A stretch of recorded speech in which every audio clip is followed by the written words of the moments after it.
Speaker 1. Some children just can't live without it. They really are hooked. The colours die away and your kids scream in protest. It's as if you've just taken a drug away from them. We've got to accept the fact that these machines are having a terrible effect on children's standards of literacy. Kids just aren't interested in reading these days. They feel that they have to do it to pass tests, so they just stare at the screen pushing those buttons. They don't have to use their brains or their memory. These gadgets are the cause of so much underachievement in today's society. Speaker 2. One of the things games developers have to worry about is how to prevent people from copying the games illegally and distributing them on the internet. Some companies have gone to great lengths to make sure that everyone who plays the game is a legitimate user. For example, you might have to have a permanent internet connection to play. This is a problem for some people if their internet connection isn't reliable, so they prefer to buy pirated versions which don't have all these restrictions. Speaker 3. I realise that a lot of these pay-for-free games are designed to become addictive.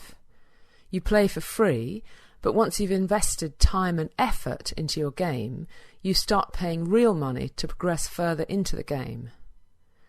With people spending huge sums of money on virtual items, I can see why governments might want to regulate games like these. But on the other side, these gaming companies are businesses and they need to make money. Governments should focus on the industry's business model rather than the game content. It's a balancing act, because the last thing you want to do is stamp out the creativity of small companies. Speaker 4.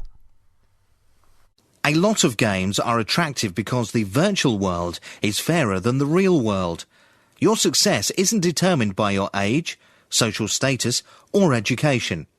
Your peers are loyal, and when you do something good, you are instantly rewarded.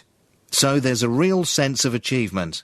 The sense of community in the gaming world is actually really strong. And what we really need to do is bring some of this spirit of working together and accomplishing tasks into the real world.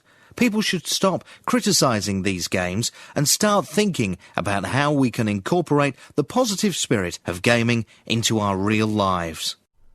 Speaker 5. There have been a lot of studies into whether gaming encourages violent behaviour, but as far as I know, they haven't been able to come up with any conclusive evidence.